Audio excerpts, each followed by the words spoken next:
Okay guys, andito naman ako ngayon sa Kaya Homes, Phase 3. Located po ito sa Naik, Cavite. Ayan. Ito po yung gate entrance ng row house na binebenta nila. Andito po ako sa site.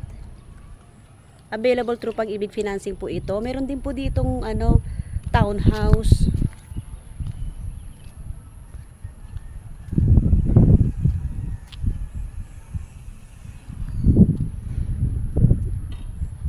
Ito po yung townhouse nila, ayan. Marami na po nakatayong bahay. Malalaki rin po yung mga kalsada nila.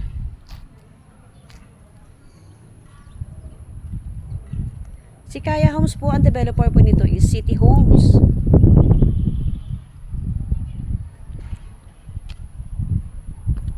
Magaganda rin po ang mga gawa ng bahay nila. Matitibay din po siya. Lalaki ng kalsada nila. So, pupunta po tayo doon sa model unit ng row house. Ayan.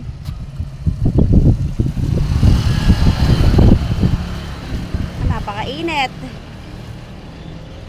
Kainitan. Katatapos lang po na tripping ko ngayon. Dalawang buyer po at tripping ko dito.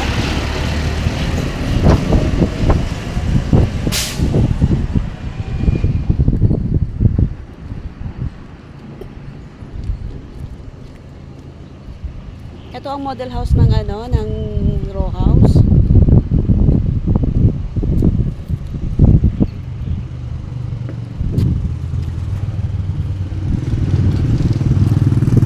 Pag corner lot po, ibig sabihin, ayan, ganito po pag corner lot. Kalsada na yung katabi. Ito yung bahay mo. Ayan.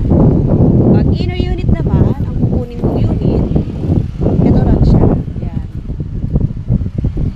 Okay, pasok po tayo sa loob. Ako lang pala ang papasok. Ayan. Ito po yung loob ng bahay ni Kaya. Ganito po yung turnover unit niya. Ano po yung nakikita nyo sa loob? Ayan na po yan. May pintura na po. May first coating na po ang wall.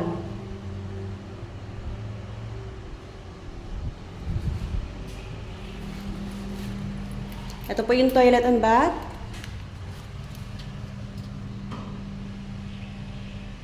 May shower na rin siya. May kisame. Tapos, punta tayo sa likod. Ito. Ayan yung likod niya.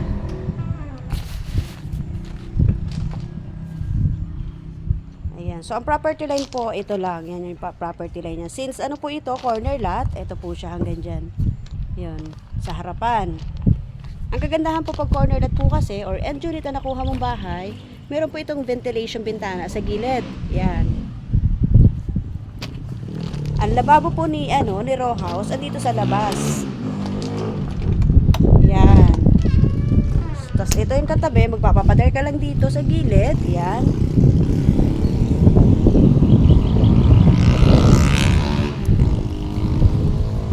Okay guys, available po ito through Pag-ibig Financing. Napakamura na po ng hulog nito. Nasa 4-5 lang ang monthly sa Pag-ibig.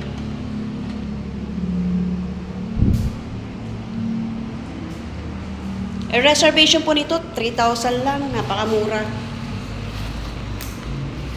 Okay guys, update ko ulit kayo. Pupunta naman ako sa model house ng townhouse nito, ng Kaya Homes.